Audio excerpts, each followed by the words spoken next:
हरे कृष्ण। दशम स्कंद 45वां अध्याय। श्री कृष्ण बलराम का यज्ञोपवीत और गुरुकुल प्रवेश।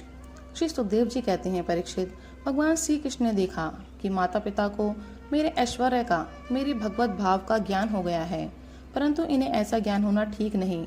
इससे तो ये पुत्र स्नेह का सुख नहीं पा सकेंगे। ऐसा सोचकर उन्होंने उन पर अपनी वह योग माया फैला दी जो उनके स्वजनों को मुग्ध रखकर उनकी लीला में सहायक होती है। यदुवंश शिरोमणि भगवान श्री कृष्ण बड़े भाई बलराम जी के साथ अपने माँ बाप के पास जाकर आदर पूर्वक और विनय से झुककर मेरी अम्मा, मेरे पिताजी, इन शब्दों से उन्हें प्रसन्न करते हुए कहने लगे, पिताजी, माताजी, हम आपके पुत्र हैं और आप हमारे लिए सर्वदा उत्कंठित रहे हैं। फिर भी आप हमारे बाल्य, पौगंड और किशोरावस्था का सुख हमसे नहीं पा सके। दुर्दैववश हम लोगों को आपके पास रहने का सौभाग्य ही नहीं मिला। इसी से बालकों को माता पिता के घर में रहकर जो लाड़ प्यार का सुख मिलता है वह हमें भी नहीं मिल सका। पिता और माता ही इस शरीर को जन्म देते हैं और इसका लालन पालन करते हैं, तब कहीं जाकर यह शरीर धर्म, अर्थ, काम और मोक्ष की प्राप्ति का साधन बनता है। यदि कोई मनुष्य 100 वर्ष तक जीकर माता और पिता की सेवा करता रहे तब भी वह उनके उपकार से ऋणी नहीं हो सकता। जो पुत्र सामर्थ्य रहते भी अपने माँ बाप की शरीर और धन से सेवा नहीं करता, उसके मरने पर यमदूत उसे उसके अपने शरीर का मांस खिलाते हैं। जो पुरुष समर्थ होकर भी बूढ़े माता पिता, सती पत्नी, बालक, संतान, गुरु, ब्राह्मण और शरणागत का भरण पोषण नहीं करता, वह जीता हुआ भी मुर्दे के समान ही है। पिताजी, हमारे इतने दिन व्यर्थ ही बीत गए, क्योंकि कंस के भय से सदा उद्विग्न चित्त रहने के कारण हम आपकी सेवा करने में असमर्थ रहे। मेरी माँ और मेरे पिताजी, आप दोनों हमें क्षमा करें। हाय, दुष्ट कंस ने आपको इतने इतने कष्ट दिए, परंतु हम परतंत्र रहने के कारण आपकी कोई सेवा शुश्रूषा ना कर सके। श्री सुखदेव जी कहते हैं, परीक्षित, अपनी लीला से मनुष्य बने हुए विश्वात्मा श्री हरि की इस वाणी से मोहित हो देवकी वसुदेव ने उन्हें गोद में उठा लिया और हृदय से चिपकाकर परमानंद प्राप्त किया। राजन, वे स्नेह पाश से बंधकर पूर्णतः मोहित हो गए और आंसुओं की धारा से उनका अभिषेक करने लगे, यहाँ तक कि आंसुओं के कारण गला रुंध जाने से वे कुछ बोल भी न सके। देवकी नंदन भगवान श्री कृष्ण ने इस प्रकार अपने माता पिता को सांत्वना देकर अपने नाना उग्रसेन को यदुवंशियों का राजा बना दिया और उनसे कहा, महाराज, हम आपकी प्रजा हैं, आप हम लोग पर शासन कीजिए। राजा ययाति का शाप होने के कारण यदुवंशी राज सिंहासन पर नहीं बैठ सकते, परंतु मेरी ऐसी ही इच्छा है, इसलिए आपको कोई दोष ना होगा। जब मैं सेवक बनकर आपकी सेवा करता रहूंगा तब बड़े बड़े देवता भी सिर झुकाकर आपको भेंट देंगे। दूसरे नरपतियों के बारे में तो कहना ही क्या है। परीक्षित, भगवान श्री कृष्ण ही सारे विश्व के विधाता हैं। उन्होंने जो कंस के भय से व्याकुल होकर इधर उधर भाग गए थे, उन यदु, वृष्णि, अंधक, मधु, दारशाह और कुकुर आदि वंशों में उत्पन्न समस्त सजातीय संबंधियों को ढूंढ ढूंढ कर बुलवाया। उन्हें घर से बाहर रहने में बड़ा क्लेश उठाना पड़ा था। भगवान ने उनका सत्कार किया, सांत्वना दी और उन्हें खूब धन संपत्ति देकर तृप्त किया तथा अपने अपने घरों में बसा दिया। अब सारे के सारे यदुवंशी भगवान श्री कृष्ण तथा बलराम जी के बाहुबल से सुरक्षित थे। उनकी कृपा से उन्हें किसी प्रकार की व्यथा नहीं थी, दुख नहीं था। उनके सारे मनोरथ सफल हो गए थे, वे कृतार्थ हो गए थे। अब वे अपने अपने घरों में आनंद से विहार करने लगे। भगवान श्री कृष्ण का वदन आनंद का सदन है। वह नित्य प्रफुल्लित, कभी ना कुमलाने वाला कमल है। उसका सौंदर्य अपार है। सदैव हास और चितवन उस पर सदा नाचती रहती है।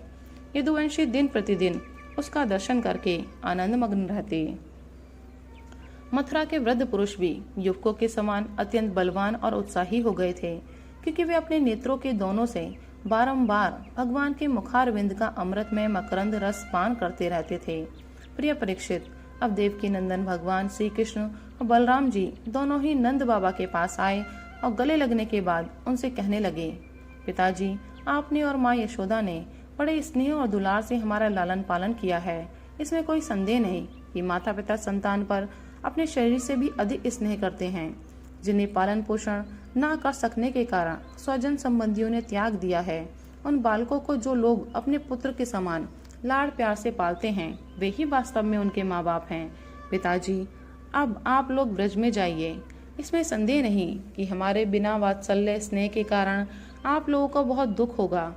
यहाँ के सुहृद संबंधियों को सुखी करके हम आप लोगों से मिलने के लिए आएंगे।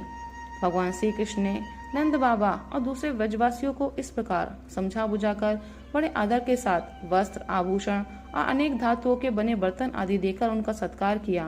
भगवान की बात सुनकर नंद बाबा ने प्रेम से अधीर होकर दोनों भाइयों को गले लगा लिया और फिर नेत्रों में आंसू भरकर गोपों के साथ व्रज के लिए प्रस्थान किया।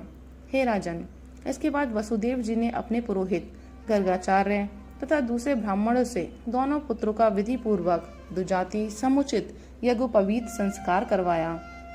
उन्होंने विविध प्रकार के वस्त्र और आभूषणों से ब्राह्मणों का सत्कार करके उन्हें बहुत सी दक्षिणा तथा बछड़ों वाली गौएं दी। सभी गौएं गले में सोने की माला पहनी हुई थी तथा और भी बहुत से आभूषणों एवं रेशमी वस्त्रों की मालाओं से विभूषित थी। महामती वसुदेव जी ने भगवान श्री कृष्ण और बलराम जी के जन्म नक्षत्र में जितनी गौएं मन ही मन संकल्प करके दी थीं, उन्हें पहले कंस ने अन्याय से छीन लिया था। अब उनका स्मरण करके उन्होंने ब्राह्मणों को वे फिर से दी। इस प्रकार यदुवंश के आचार्य गर्ग जी से संस्कार कराकर बलराम जी और भगवान श्री कृष्ण द्विजत्व को प्राप्त हुए। उनका ब्रह्मचर्य व्रत अखंड तो था ही, अब उन्होंने गायत्री पूर्वक अध्ययन करने के लिए उसे नियमतः स्वीकार किया। श्री कृष्ण और बलराम जगत के एकमात्र स्वामी हैं, सर्वज्ञ हैं, सभी विद्या उन्हीं से निकली हैं। उनका निर्मल ज्ञान स्वतः सिद्ध है, फिर भी उन्होंने मनुष्य की सी लीला करके उसे छिपा रखा था। अब वे दोनों गुरुकुल में निवास करने की इच्छा से काश्यप गोत्री सांदीपनी मुनि के पास गए, जो अवंतीपुर उज्जैन में रहते थे। वे दोनों भाई विधि पूर्वक गुरु जी के पास रहने लगे। उस समय वे बड़े ही सुसंयत, अपनी चेष्टाओं को सर्वथा नियमित रखे हुए थे। गुरु जी तो उनका आदर करते ही थे। भगवान श्री कृष्ण और बलराम जी भी गुरु की उत्तम सेवा कैसे करनी चाहिए, इसका आदर्श लोगों के सामने रखते हुए बड़ी भक्ति से इष्ट देव के समान उनकी सेवा करने लगे। गुरु व सांदीपनी जी उनकी शुद्ध भाव से युक्त सेवा से बहुत प्रसन्न हुए। उन्होंने दोनों भाइयों को छहों अंग और उपनिषदों के सहित संपूर्ण वेदों की शिक्षा दी। इनके सिवा मंत्र और देवताओं के ज्ञान के साथ धनुर्वेद, मनुस्मृति आदि धर्म शास्त्र, मीमांसा आदि वेदों का तात्पर्य बतलाने वाले शास्त्र, तर्क विद्या आदि की भी शिक्षा दी। साथ ही संधि, विग्रह, ज्ञान, यान, आसन, द्वैध और आश्रय, इन 6 वेदों से युक्त राजनीति का भी अध्ययन कराया। परीक्षित, भगवान श्री कृष्ण और बलराम सारी विद्याओं के प्रवर्तक हैं। इस समय केवल श्रेष्ठ मनुष्य का सब व्यवहार करते हुए ही वे अध्ययन कर रहे थे। उन्होंने गुरु जी के केवल एक बार कहने मात्र से सारी विद्याएं सीख ली। केवल 64 दिन रात में ही संयमी शिरोमणि दोनों भाइयों ने 64 कलाओं का ज्ञान प्राप्त कर लिया। इस प्रकार अध्ययन समाप्त होने पर उन्होंने सांदीपनी मुनि से प्रार्थना की कि आपकी जो इच्छा हो गुरु दक्षिणा मांग लें। महाराज सांदीपनी मुनि ने उनकी अद्भुत महिमा और अलौकिक बुद्धि का अनुभव कर लिया था, इसलिए उन्होंने अपनी पत्नी से सलाह करके यह गुरु दक्षिणा मांगी कि प्रभास क्षेत्र में हमारा बालक समुद्र में डूबकर मर गया था, उसे तुम लोग ला दो। बलराम जी और श्री कृष्ण का पराक्रम अनंत था, दोनों ही महारथी थे। उन्होंने बहुत अच्छा कहकर गुरु जी की आज्ञा स्वीकार की और रथ पर सवार होकर प्रभास क्षेत्र में गए। वे समुद्र तट पर जाकर क्षण भर बैठे रहे। उस समय यह जानकर कि साक्षात परमेश्वर हैं, अनेक प्रकार की पूजा सामग्री लेकर समुद्र उनके सामने उपस्थित हुआ। भगवान ने समुद्र से कहा, समुद्र, तुम यहाँ अपनी बड़ी बड़ी तरंगों से हमारे जिस गुरु पुत्र को बहा ले गए उसे लाकर शीघ्र हमें दे दो। मनुष्य वेशधारी समुद्र ने कहा, देवादिदेव श्री कृष्ण, मैंने उस बालक को नहीं लिया है। मेरे जल में पंचजन नाम का एक बड़ा भारी दैत्य जाति का असुर शंख के रूप में रहता है। अवश्य ही उसी ने वह बालक चुरा लिया होगा।